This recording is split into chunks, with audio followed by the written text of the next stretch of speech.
hablamos de ella, hablamos del nexo causal y hablamos del daño. Toca ahora terminar con los factores de atribución y hablar de algunos supuestos especiales de la responsabilidad. Entonces, se me quedaron allá ayer en la cabeza rondando dos cosas. Algunas de ellas son preguntas que ustedes han hecho al momento que se han acercado. Una tenía que ver con los daños, se llaman por estado de abnegación. ¿Qué daños son estos? Tenía que ver, o por lo menos la doctrina lo ha discutido en relación a la antijuricidad. Habíamos hablado del estado de necesidad, ¿no? Que sacrifica un bien de menor valor a favor del bien de mayor valor, y eso genera una causal de justificación que deja de lado la antijuricidad. La pregunta de algún compañero suyo fue de lo más interesante. ¿Y qué pasa? Me preguntó él, si en un paseo determinado, estando en un río, una piscina, en un lago, se están bañando, algunas de las personas están ahogándose y alguien libremente se lanza a salvar a esa víctima. ¿Hay, preguntó él, en esos casos posibilidad de ordenar la reparación? ¿Hay posibilidad de indemnizar? La abnegación de alguien, la ayuda que éste brinda de manera desinteresada, puede originar que se demande por indemnización. Esa es la teoría, ha discutido esto, ¿no? Se ha puesto también en esta situación. La persona que se lanza, alguien que se está cayendo acá, sale a salvarla, la salva, pero él se cae, sale perjudicado, muere o queda baldado. ¿Qué es lo que ocurre? En general, se ha contestado que no estamos ante el caso de estado de necesidad. Los estados de abnegación son actos heroicos, corteses, gentiles, valientes, pero que no generan la indemnización respectiva. Es decir, la víctima, el salvador, el héroe, se queda sin protección jurídica. No se la podría pedir a nadie. No se la puede pedir a quien lo salvó. Quien lo salvó no reclamó la ayuda. Y aún reclamándola, no había ninguna obligación de esta persona de salvarla. Todo cambia, por si acaso, es que hay una obligación de seguridad. Todo cambia si quien debe salvar es el bombero. En ese momento la situación cambia. Ahí ya no estamos en un estado de abnegación, porque él sí tiene la obligación de salvar a la víctima. Pero en el caso de nosotros, si viéramos a alguien, si no hacemos nada, no se nos va a pedir indemnización. Y si hacemos algo y nos pasa algún agravio, no podemos pedir indemnización a quien salvamos. Primer punto. Segundo punto, puse el ejemplo también de la fiebre amarilla y de las vacunas que se dieron en Ica. Les dije, les conté de que de 100.000 casos una persona se infecta y que en Ica de 40.000, 7 se infectaron y 4 murieron.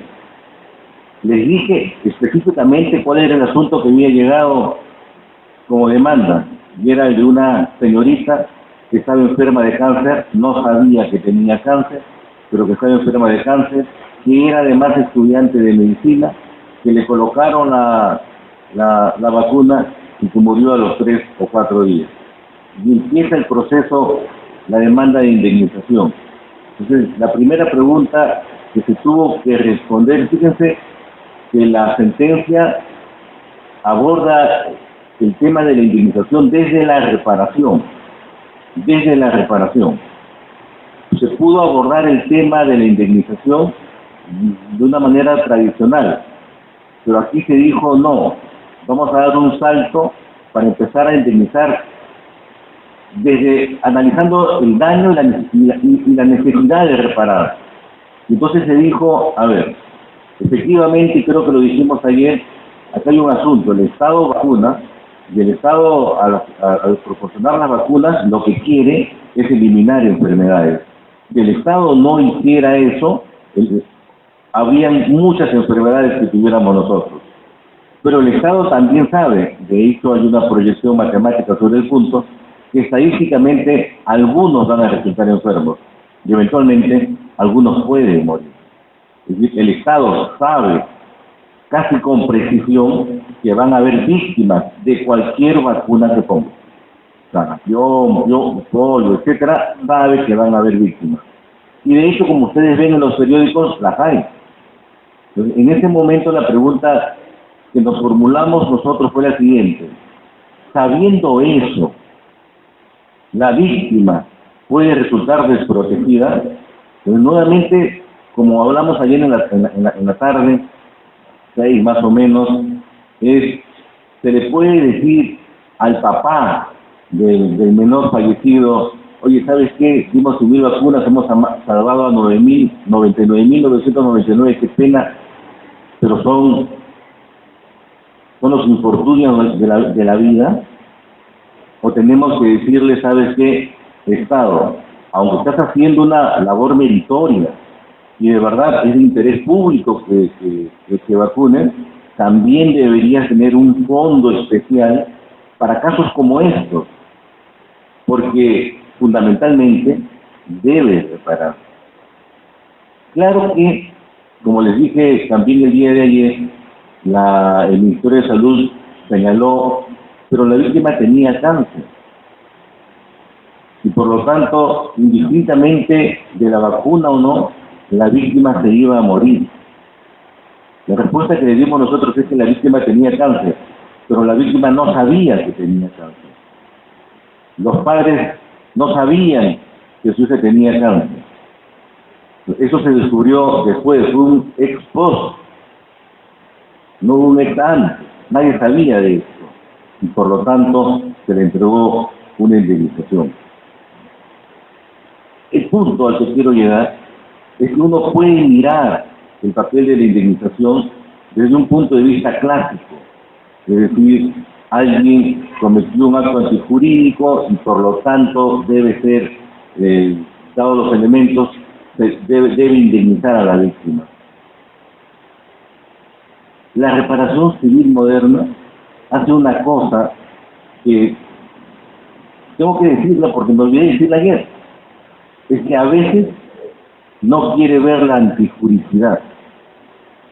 La indemnización moderna, la reparación civil moderna dice, en algunas oportunidades no veamos la antijuricidad. Porque si miramos la antijuricidad, es una acción antijurídica que el Estado proporciona las vacunas, nos responderemos que no, y por lo tanto no indemnizaremos. Y eso que ha pasado en el Perú, que pasó en Ica, ya ha pasado en otros lugares del mundo. Y en otros lugares del mundo se dijo, ¿saben qué? Vamos a olvidarnos en algunos casos, en muy pequeños casos, en casos excepcionales del elemento antijurídico, lo que permite la indemnización especial. Eso me quedó en el tintero, tenía que decirlo el día. Ya tenemos antijuricidad, tenemos nuestro nexo causal, tenemos nuestro daño. Lo que quedaba era el factor de atribución. Entonces, los factores de atribución en la responsabilidad son varios. Ya sabemos que el factor de atribución clásico es el dolo y la culpa. La culpa en general, porque así se trata. Cuando se habla de culpa en la responsabilidad filiana, en la responsabilidad intracontractual, se está hablando del dolo y la culpa. Lo mismo sucede en la responsabilidad contractual. Dolo y culpa enmarcado bajo la expresión culpa. El factor de atribución significa imputarle a alguien el hecho. Aquí sería una imputación que vamos a llamarla de naturaleza subjetiva. Ya tenemos un elemento, una acción antijurídica, fíjense, pero la acción antijurídica todavía no podemos atribuírsela a alguien. Yo eventualmente, hoy día,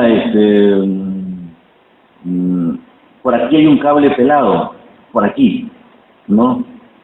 Y que eventualmente va a originar un daño. Ya hay una acción antijurídica. pero todavía no podemos imputarle a nadie, no podemos atribuirle a una persona determinada que ocasionó tal daño. Por lo tanto, la antijuricidad es una cosa y el factor de atribución, imputarle a alguna persona determinada el peso del daño, es otro. Entonces, vamos a imputarle a alguien y para ello tenemos que hacer un juicio de valor. ¿Cómo vamos a lograr ese juicio de valor? Utilizando determinados mecanismos. Volvemos a insistir, el mecanismo inicial, el mecanismo fundamental, el mecanismo clásico fue el del dolo y la culpa. Pero aquí tenemos que hacer una precisión porque estamos en responsabilidad civil. Por lo tanto, tenemos que hacer otra vez nuestro cuadro sinóptico mandando dos flechas a ambos costados, a los costados. Y decir que el dolo es intención. Todos lo sabemos porque al final eso es lo que hemos estudiado en pregrado, posgrado, es un asunto que ya casi es de naturaleza ordinaria de nosotros. Pero hay que hacer una precisión entre el dolo contractual y el dolo extracontractual. Son dos dolos distintos. En el dolo contractual lo que se quiere es no cumplir la obligación. Puede ser que la gente no quiera causar daño, pero basta que no quiera cumplir con la obligación. Ustedes saben, esto es casi como hacer como contratar un carpintero. El ejemplo que pongo yo siempre es del carpintero porque las 3 o 4 veces que he ido con un carpintero me ha ido muy mal. Lamentablemente yo les he dejado 10 cosas. Entonces yo me hago la idea de una silla, que uno pueda hacer una silla. Entonces el carpintero le dice al señor, quiero que me haga mis 6 sillas para mi mesa. Y el carpintero no me entrega ninguna de las sillas. Póngase en su mente que no les entrega ninguna de las sillas y eso se llama incumplimiento total de la obligación. Pónganse en la cabeza que el carpintero no les entrega, sí les entrega sillas, pero no 6 sillas, les entrega 3 sillas. Somos 6 en la casa y me entrega 3. Y eso se llama incumplimiento parcial de la obligación. Pónganse en la cabeza que ustedes le dijeron al carpintero, miren las patas de esta mesa, que las sillas debían tener más o menos esa forma, la de las patas de esta mesa. Y el carpintero se ríe de lo que le digo y me entrega las patas para decir rectangulares, como las que tienen ustedes en sus sillas. Y eso se llama incumplimiento del reposo de la obligación. Y pónganse ustedes que el carpintero les entrega las sillas con esas patas y les entrega las 6 sillas, pero no se las entrega, estamos 27, no se les entrega el 27 de marzo, sino se les entrega el 30 de mayo. Y eso se llama incumplimiento tardío de la obligación. Las 4 cosas me han pasado a mí con los carpinteros. Con los 4 carpinteros que contraté me ha pasado eso. No me dio nada, me dio la mitad, me dio tardío y me dio después. Y entonces como las 4 cosas me han pasado, yo digo, el incumplimiento de la obligación, los 4 factores, las 4 formas de incumplimiento de obligación son lo que me han hecho a mí los carpinteros y se me ha quedado grabadísimo. De ustedes también se les debe quedar grabado. Piensen en una carpintero, piensen en la silla y cuando no se acuerden van a ver cómo solito les va a salir el incumplimiento total, parcial, tardío, defectuoso de la obligación. Muy bien. Lo normal en un vínculo obligacional, que es, ya dijimos el día de ayer, vínculo de cooperación, es que se cumpla con eso. Y se cumple con el pago. Y el pago sabemos que es el cumplimiento integral, íntegro, total de la prestación. lo patológico, lo enfermo de esta relación obligacional es que no se cumpla con eso. Y cuando no se cumple, inmediatamente el derecho de obligaciones tiende su mano al acreedor y le dice: estás protegido. Y eventualmente al deudor, porque el deudor también tiene que estar protegido. Entonces le tiende la mano y le dice: estás protegido. Porque este incumplimiento de la obligación va a originar varias cosas. Puede originar, por ejemplo, que reciba el bien, pero que pida disminución del precio.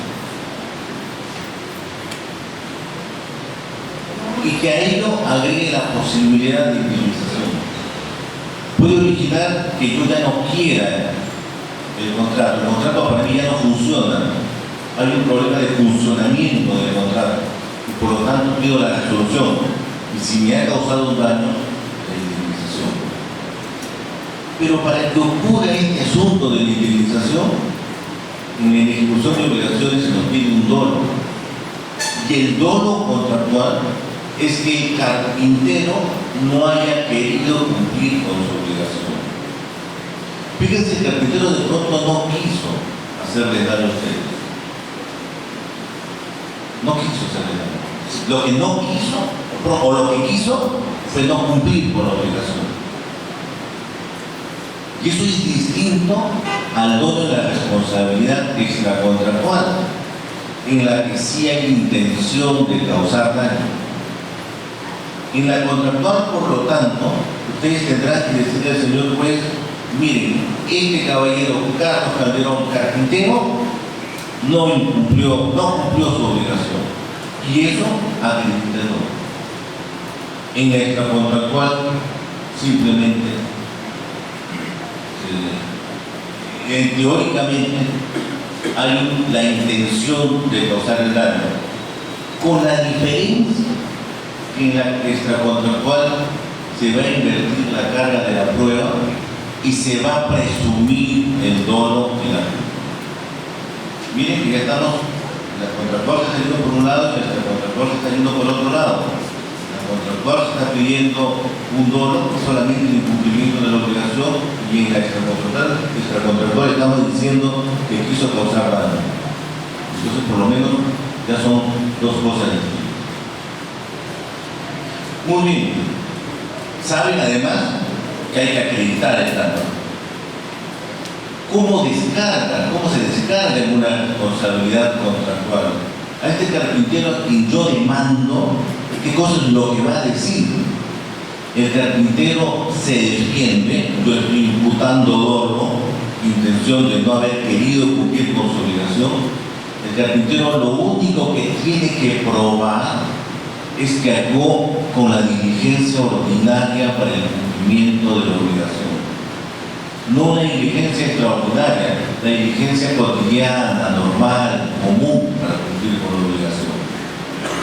Si el carpintero me acredita, y acredita al juez que actuó con la diligencia ordinaria, se acaba el problema. No hay indemnización.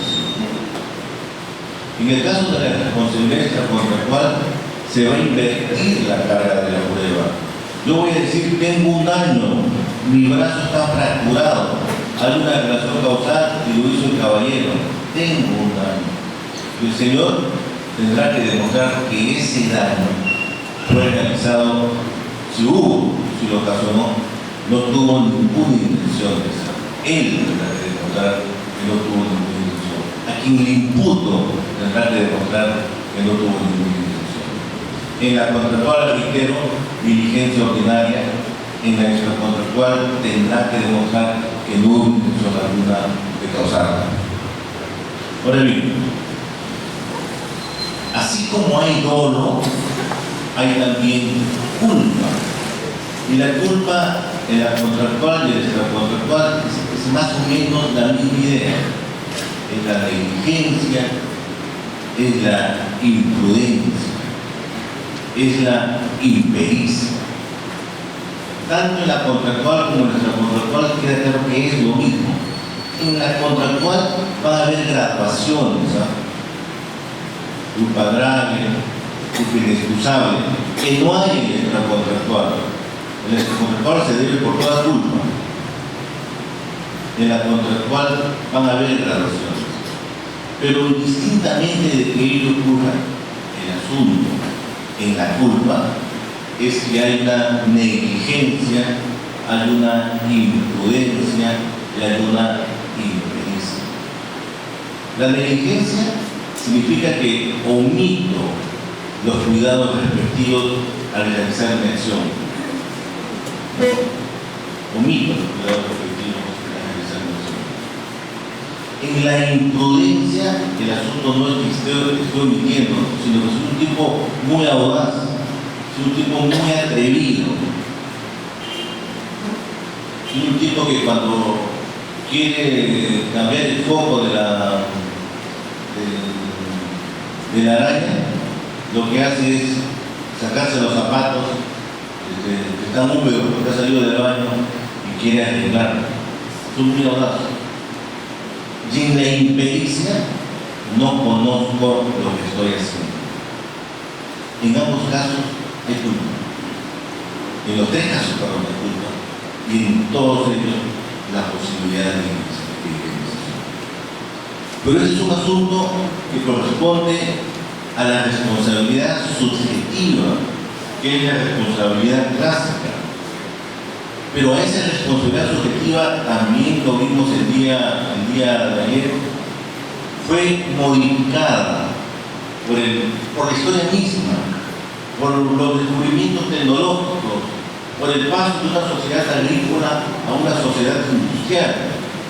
Y entonces eso originó la existencia de una responsabilidad objetiva, en principio por el riesgo creado. Los aparatos modernos, el tren, el auto, los productos farmacéuticos, las industrias, lo que origina es un riesgo.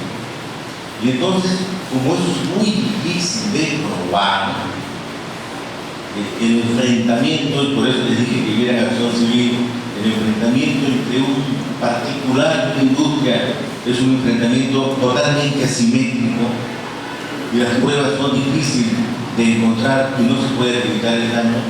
Se pasa de un factor que es subjetivo, todo lo culpa, a factores que son objetivos. Por lo tanto, en los factores objetivos ya no interesa la presencia de la culpa. No importa. Por eso no se gasta en el momento de su demanda para decir que el señor que manejaba el vehículo de transporte, si son demandados, era un chofer que estaba manejando con el cuidado de vida. No se gastan, si son demandantes, para decir que el chofer que manejaba el vehículo fue negligente en el actuar de la conducción. No me interesa. Cuando el factor es objetivo de esta forma, cuando el factor es objetivo como riesgo creado, no interesa la culpa. Quien ha ocasionado el daño debe, y al juez le es irrelevante la culpa. ¿Saben qué culpa sí interesa? La de la víctima.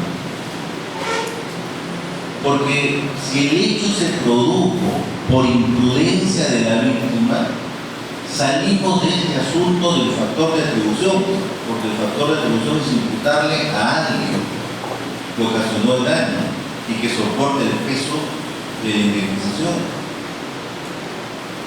Pero cuando estamos diciendo que la víctima, por su imprudencia, sufrió el daño, estamos en el supuesto ya no de los factores de atribución, sino de lo que vimos ayer, ruptura del nexo causal.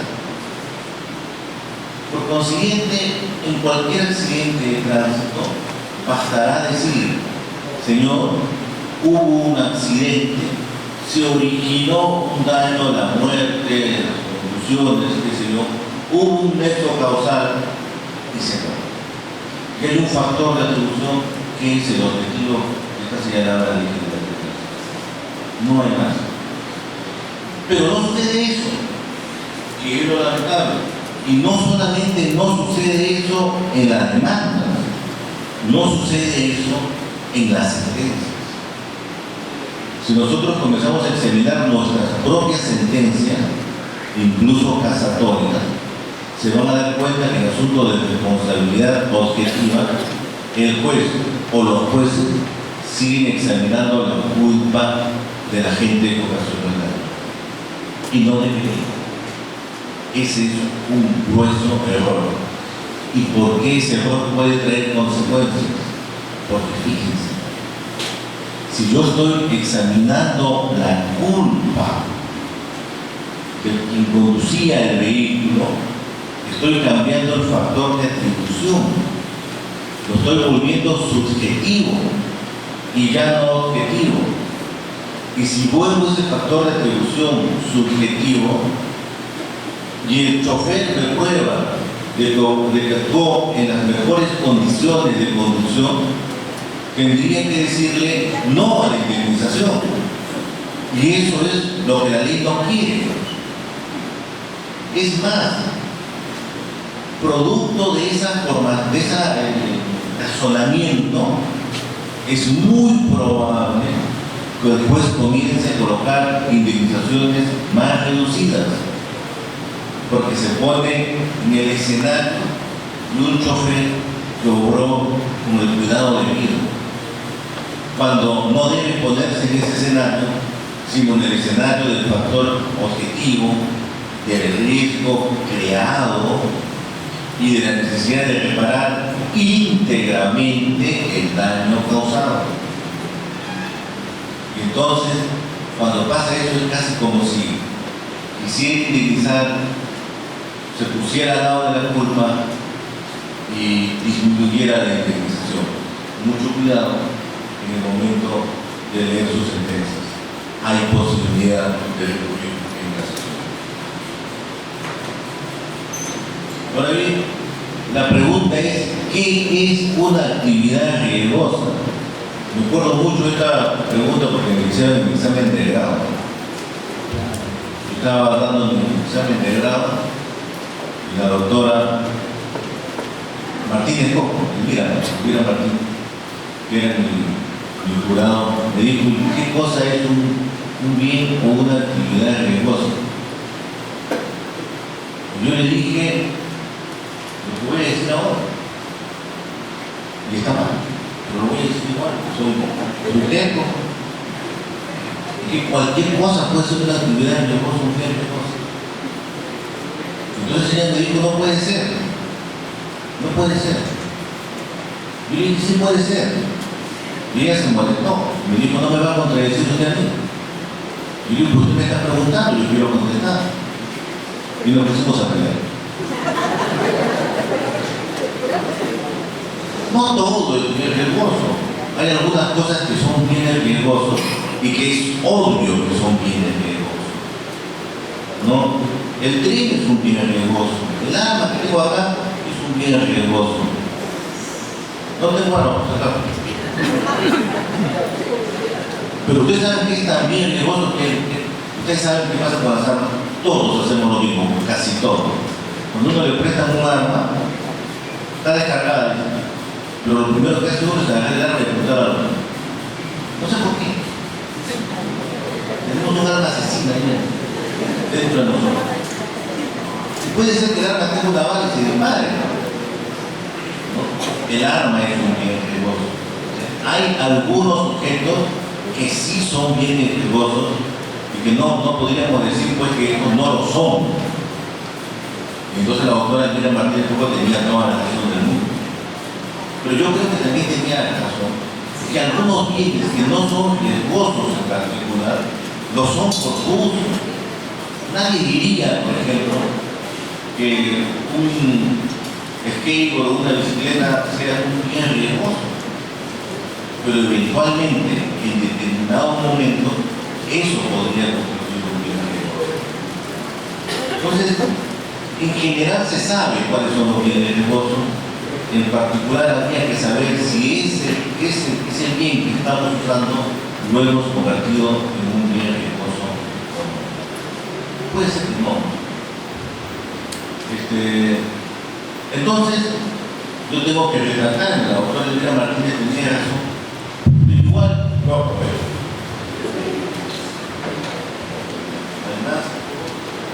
Además, porque ella se molestó.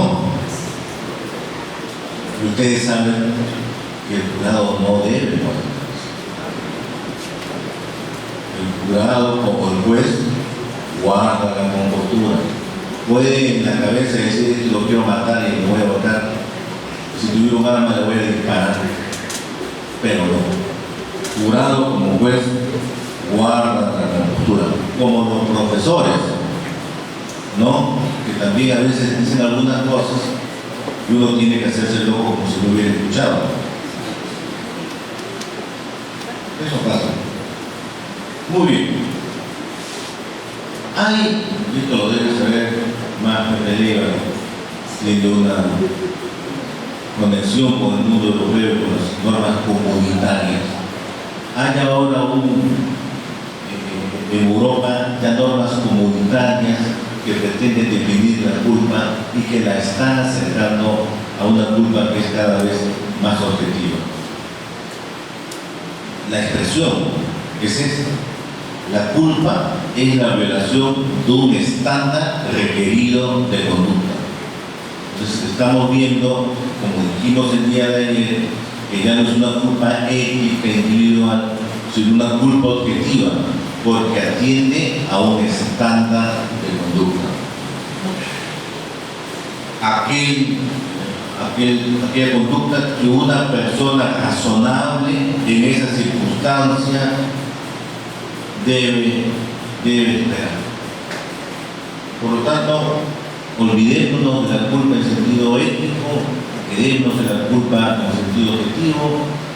Empecemos a pensar que la culpa es un factor de atribución subjetivo.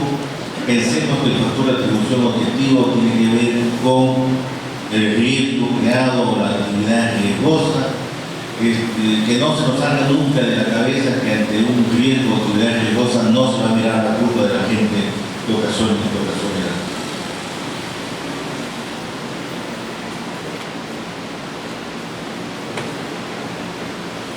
Pero no solamente es el riesgo,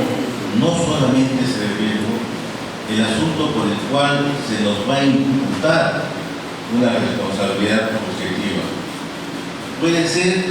Pueden haber otras circunstancias que originen que haya también, o que se tenga que ir también por el factor objetivo.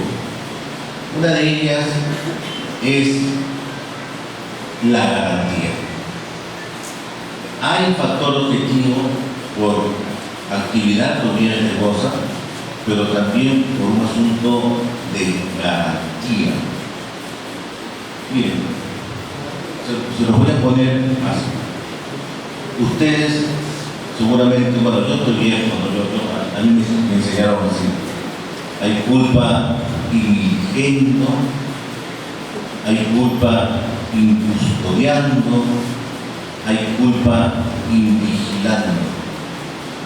Entonces se decía: a ver, yo soy el empresario y contraté a ustedes que son mis trabajadores, y alguno de ustedes ha cometido algún estropicio que ha causado daño. ¿Por qué es responsable el empresario? El empresario es responsable, se decía, porque ha tenido culpa al elegir, culpa indigente. Pero después se dijo y se agregaban otras cosas. A ver, hay niños. Y de pronto mi hijo le introduce el lápiz en el ojo de otra criatura. ¿Qué pasa, no? Pues son los niños. ¿Por qué soy responsable como padre? Porque hay culpa incustodiana. O se dijo: tengo a mi cargo a un enfermo mental. Tengo a mi cargo a un animal. Y entonces lo crío, un animal, un rottweiler, un boxer, qué sé yo. Y ellos salen y atacan a una persona ocasionalmente de daño. ¿Qué culpa es esa? Culpa injusta. Ese era el razonamiento en un sistema de culpas. Por si acaso yo estudié con el Código Civil de 1936, no con el 84. Entonces, en un sistema de culpas, tal como estaba trazado en el 36, las respuestas para ese tipo de agresiones eran estas: se debe por culpa, ya sea indigendo, incustodiando o invigilando. Pero el sistema que está diseñado en el Código de 1984 es otro. El factor de atribución es otro. El factor de atribución ya no es el factor de atribución subjetivo, dolo o culpa, sino es otro el factor de atribución. Es uno objetivo, pero ese factor de atribución objetiva tiene que ver con algo específico, con la garantía, con el deber de seguridad que se tiene para con nosotros. Y nuestro Código Civil ha recalado en ello. Por lo tanto, estos daños que se van a sufrir ya no se resuelven por la vía de la culpa, sino se resuelve con un factor de atribución objetivo. Paréntesis, no siempre es así. En algunos casos también tendremos que regresar al factor subjetivo. Muy bien. Por ejemplo, ¿cuándo? Por ejemplo, en el hecho de los dependientes. Soy el empresario, pero puedo no ser empresario, ¿no? Puedo ser el decano del colegio de abogados y tengo dependientes bajo mi cargo. Y ese dependiente realiza determinada acción que origina un daño. Olvidémonos de la culpa. Yo no puedo tener culpa de elegir. Sería razonable que me sancionaran por culpa de elegir. Oiga, tengo 500 trabajadores. Ya, como Alan García, revisé todos los expedientes. Y encontré que no, eran buenas personas. Me parecían buenos trabajadores. Y los he contratado. ¿Acaso soy Dios para estar por encima de la naturaleza humana y saber cuál va a ser la conducta de estos caballeros? Pensar que se lleva indemnización por el derecho independiente, hablando sobre la culpa, es un poco irrazonable. No es porque yo tenga culpa de elegir, tiene que ser porque hay un deber de garantía. Me hago garante porque esos señores trabajan para mí. Me hago garante de lo que pueda pasar en su actividad cuando están realizando funciones. No cuando ustedes, supongamos que yo sea el empresario, ustedes los trabajadores, no porque ustedes se vayan a sus casas a hacer sus cosas personales, pero sí cuando están realizando funciones para mí. En ese momento se me impone un deber de garantía. La ley quiere imponer un deber de garantía porque se busca lograr la reparación, que sería muy difícil tenerla si yo apelo al factor de atribución culpa, porque yo podría decir, si fuera por el factor culpa, si alguno de ustedes cometió un daño, yo podría sacar su currículum vitae. Este señor es brillante, obtuvo las mejores notas en su universidad, no pertenece al tercio superior, pertenece al décimo superior. Se fue a Europa, obtuvo su posgrado, es autor de libros, conferencista internacional. Es maravilloso, ha enseñado a docenas de generaciones, tiene honoris causa en el Perú y en todas las partes del mundo. Sí, pero perdió el proceso, pero con el auto me devolvió. Ay, no. Yo no tengo la culpa. Si no tengo la culpa, no hay indemnización. Y por eso se descarga. ¿Sabes por qué tienes la culpa? Porque tienes un deber de garantía. Perdón, ¿sabes por qué debes indemnizar? Porque tienes un deber de garantía. Y porque lo que se está buscando es la reparación de la víctima. Pero para que ello ocurra, tiene que haber una relación de dependencia. Si no hay relación de dependencia, no hay nada. No vamos por esta norma. Eso significa, en términos genéricos, que se obra en interés o por un vínculo jurídico a favor de otro. No solamente porque existe un contrato laboral. Puede no haber contrato laboral y sin embargo se debe este deber de garantía. Caso también real, es el mismo caso de Yanacocha. Yanacocha contrata a Ranza para llevar los productos de mercurio, los jamares. Ranza contrata al chofer. El chofer sufre el accidente, el mercurio se derrama, los campesinos toman el mercurio y se contagian con determinadas enfermedades. Cuando se demanda, Yanacocha dice: ¿y yo qué tengo que ver con esto? ¿Y por qué dice eso?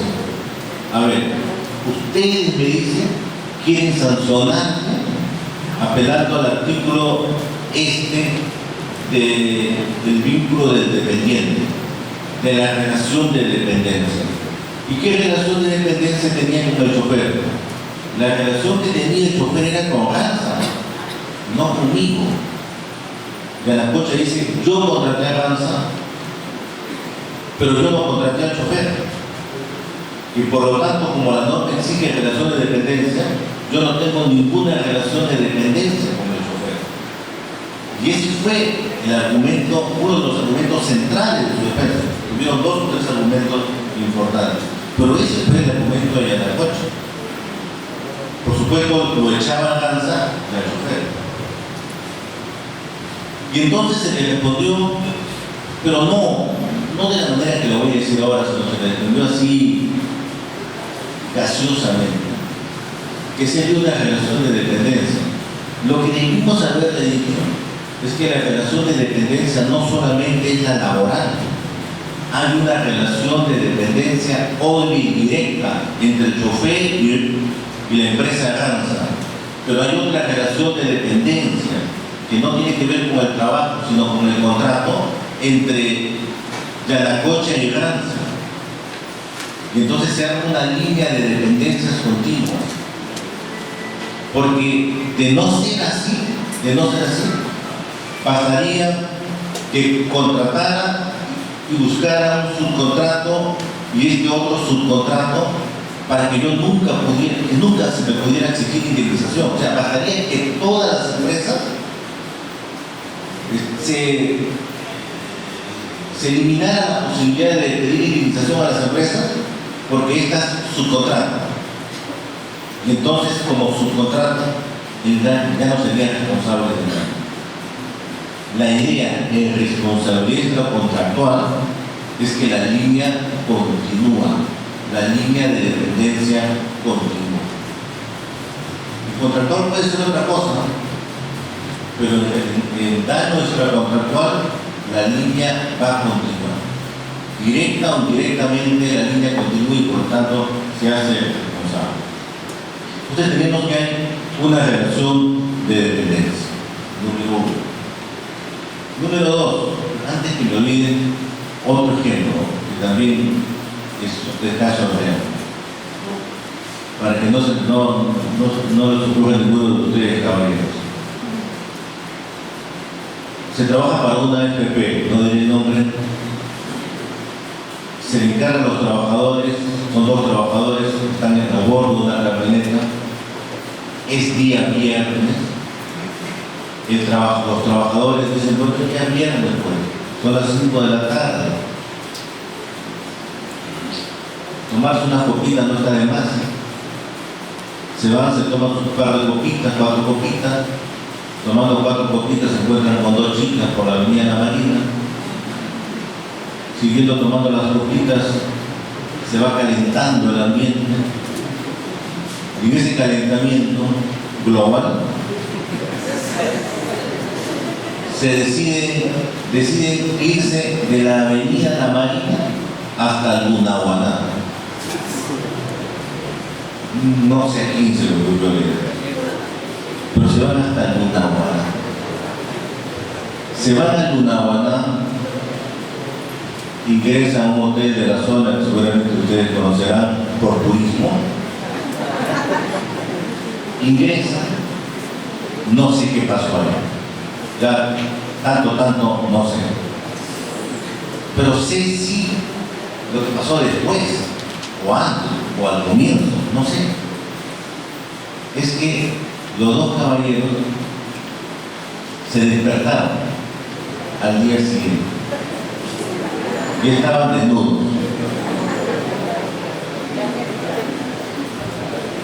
Ni el calzoncillo tenía. Y no estaban las chicas. No estaban sus billeteras y obviamente no estaban sus tarjetas ni estaba su dinero. Y se fueron corriendo con una toalla a buscar la camioneta y encontraron la camioneta. No se habían llevado la camioneta, pero sí la habían abierto porque la llave estaba en la puerta. Seguramente se habían llevado algo de la camioneta. Perturbados como estaban, perturbados emocionalmente, perturbados probablemente por las pastillas, perturbados porque no sabían lo que iban a decir después, porque uno llega a casa a determinada hora, no al día siguiente. Uno de ellos, esa historia real, tenía a su mujer embarazada de 8 meses. Perturbados como estaban, se suben a la camioneta. Y Raúl emprenden el regreso a Lima con tan mala suerte que invisten a una persona y la matan. Y ustedes saben el drama posterior, hay un drama de novela mexicana, ¿no es cierto? La señora que se tiene que enterar que su esposo ha matado a alguien porque se fue hasta Lunahuaná y que estaba encima del ganado.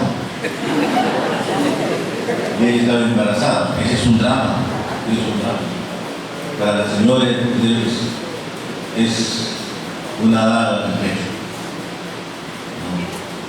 Porque para ellos es el miedo, porque han matado a alguien, lo que les va a pasar penal y civilmente, la pérdida del trabajo, todo lo demás. Para la señora, además de eso, es la traición. Entonces ese es un drama. Pero el drama ustedes lo van a imaginarse en su casa. La novela para su casa. Porque aquí lo que viene a la relación es el daño causado. Y en la demanda planteada se demandó a los 2 trabajadores y se demandó a la empresa. Y se dijo, es responsable la empresa por el daño causado. Y la empresa se defendió de esta manera. Yo no soy responsable del daño causado. Sí son mis trabajadores. Sí es mi camioneta. Sí hay relación de dependencia, elemento 1. Pero lo que no hay es el elemento 2. Que el accidente se haya causado en el ejercicio de la función. ¿Acaso estos 2 calacos ejercían su función cuando andaban por la carretera de Lunahuaná?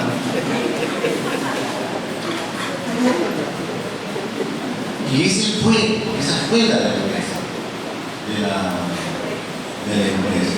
Y fíjense que efectivamente se pide relación de dependencia y se pide ejercicio de la función. La sala, bien sabida, respondió de una manera que eliminó este problema. La sala dijo, sí pues, tienes toda la razón del mundo. han demandado más. No hay relación de dependencia. Perdón, hay relación de dependencia, pero no hay ejercicio de la función. Pero igual vas a pagar. ¿Sabes por qué vas a pagar? Porque la Ley General de Tránsito dice que la responsabilidad es solidaria entre el dueño del auto y el chofer. Así que por altas o por malas, tú pagas. Y lo obligaron a pagar a la gente. Pero fíjense que lo que la norma está pidiendo es ejercicio de la función. Entre el subordinado y el daño debe existir una relación causal y una vinculación con el dependiente. Y el dependiente debe actuar dentro de esa función. Es obvio que en el ejemplo que les he puesto no está cumpliendo con esa función.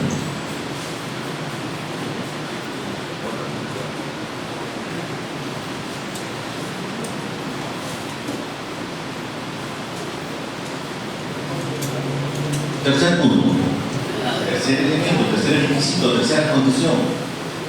El acto del subordinado debe ser un acto, una acción antijurídica, ilícita. Esto es lo que corresponde a los elementos propios de cualquier responsabilidad. Fundamentalmente, por lo tanto, tenemos que debe haber una relación de dependencia y tenemos que debe haber un ejercicio de la función. Cuidado con eso. Eso es lo que tiene que acreditar el ejercicio de la función y la relación de dependencia. Salidas con los vehículos hay, con otras cosas podría no existir. Muy bien, pero ya tenemos que esto, que fue culpa ingenua, ya no lo es.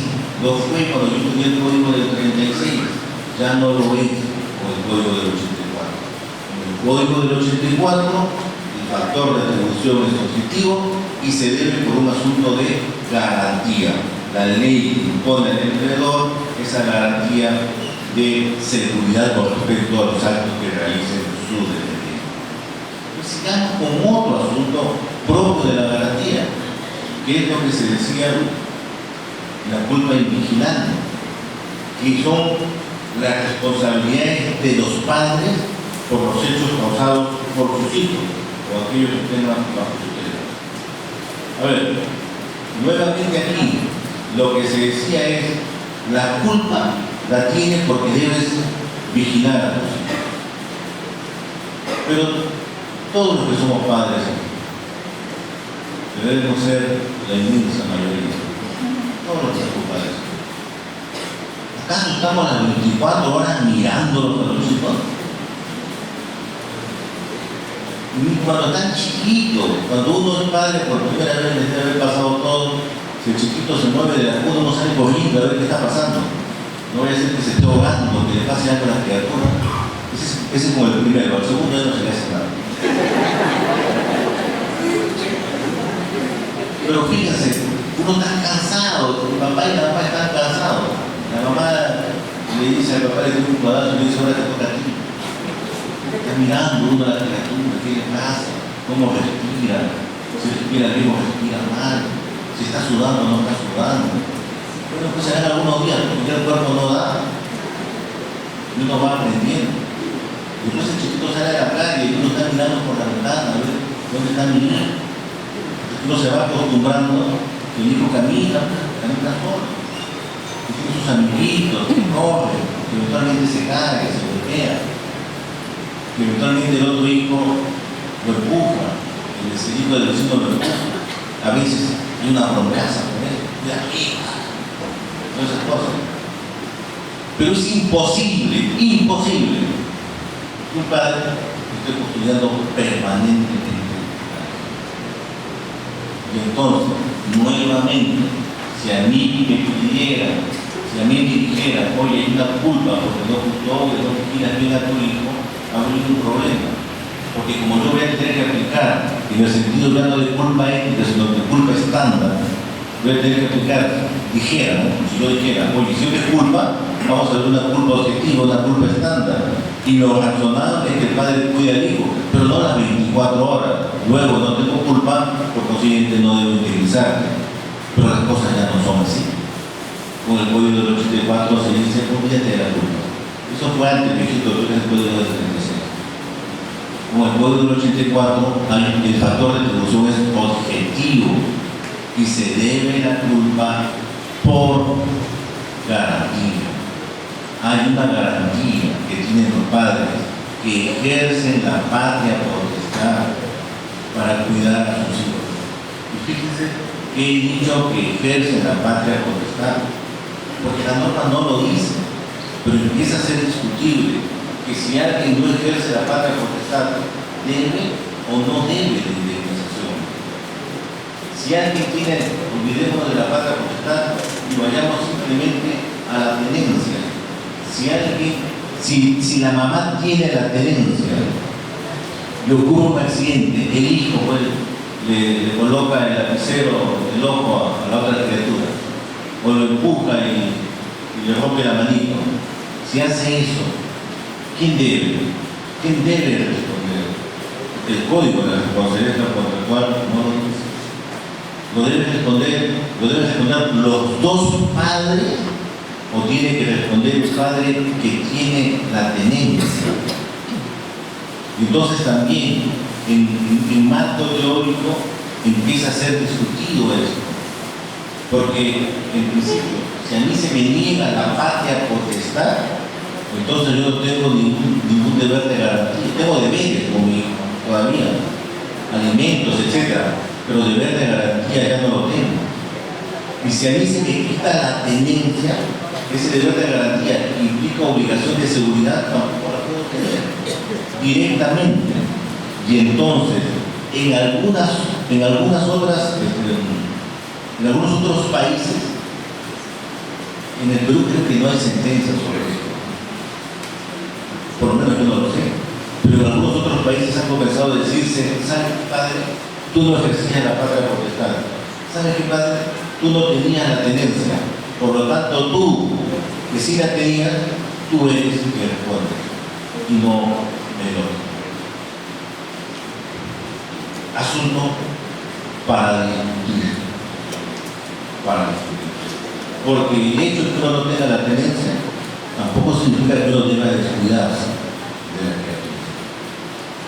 Hay otro deber de garantía importante, que es el que todos también hemos sufrido.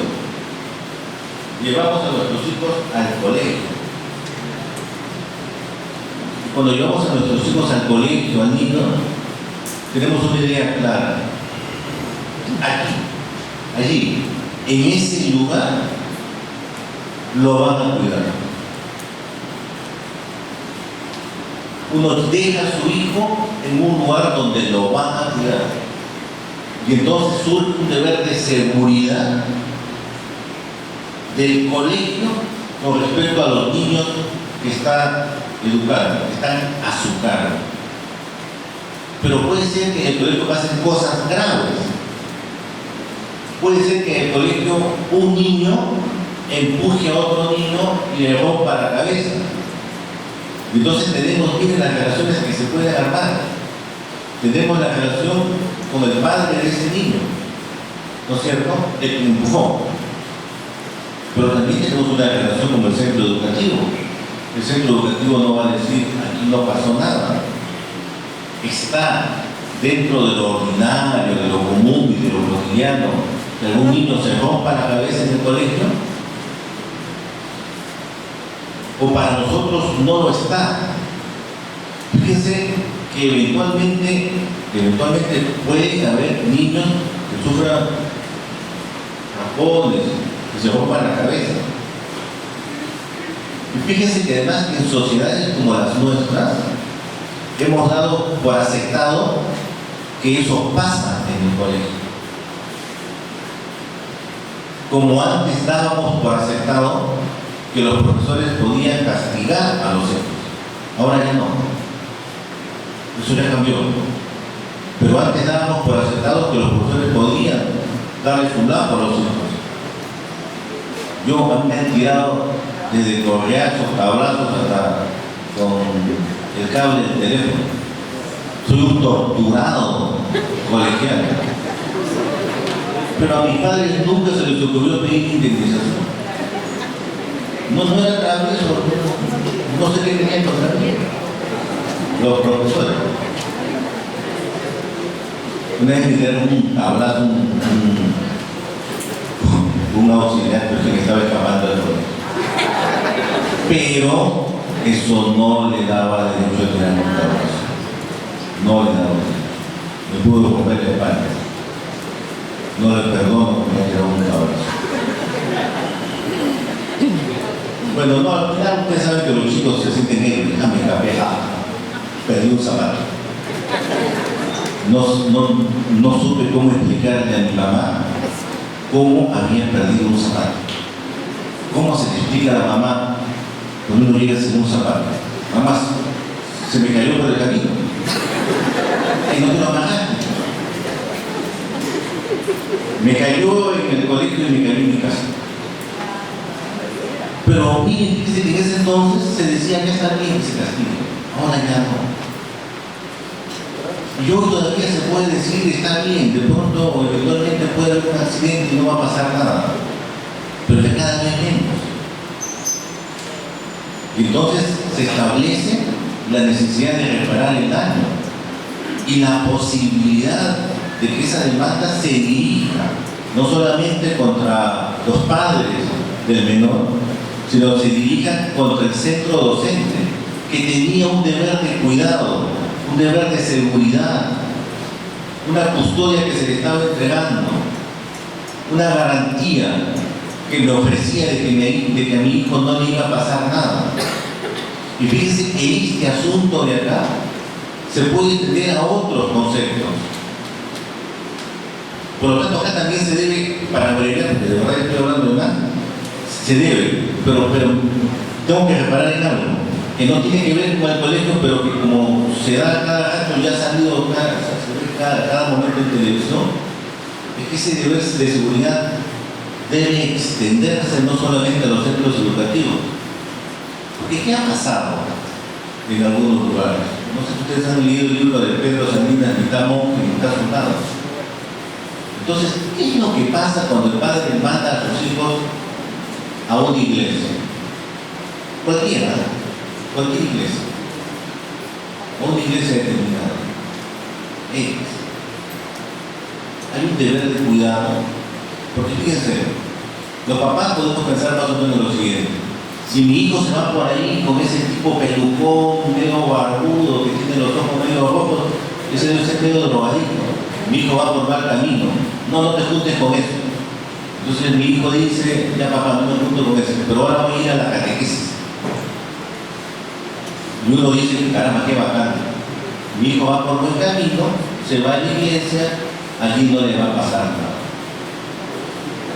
Pero si pasan cosas, o han pasado cosas, ¿por qué van a responderlo? Claro. Entonces empieza un problema. Porque hay un daño determinado, que lo puede haber hecho el pastor, el cura, el monaguillo, qué sé yo, y que responderá por ese daño, que no es de ninguna manera un daño cuyo factor de atribución sea objetivo, sino subjetivo. Acá hay la intención de agraviar a esa criatura, de hacerle daño a esa criatura, de jugar con su inocencia, de imponerle determinadas formas de actuar porque hay una posición asimétrica, y hay una creencia de que lo que está haciendo es más o menos razonable, porque el chico no se puede poner en la cabeza de que está un depravado. Ya está, hay un factor de atribución subjetivo. ¿Y el de la iglesia? ¿Qué factor de atribución es? ¿O solo vamos a demandar al cura? En Estados Unidos, por si acaso, no solo se ha demandado al cura, se ha demandado también a la iglesia. Y la iglesia ha tenido que responder de lo que se sabe vía transacción. En Estados Unidos hay una particularidad, es más fácil la transacción que el proceso mismo, para la víctima como para el victimario. En fin, y ese factor de atribución es el mismo que el factor de atribución cuando van objetivo de garantía, de deber de seguridad, semejante como el que al que ocurre cuando mandamos a nuestros hijos al colegio. Entonces, estos casos que se han dado y que se van a seguir dando, y que no ocurre solo en la Iglesia Católica. Todos los jueces, no sé si habrá jueces, y hay jueces penales aquí, sabrán que muchos casos de violación ocurren en iglesias de todo tipo. Muy bien. Entonces tenemos deberes.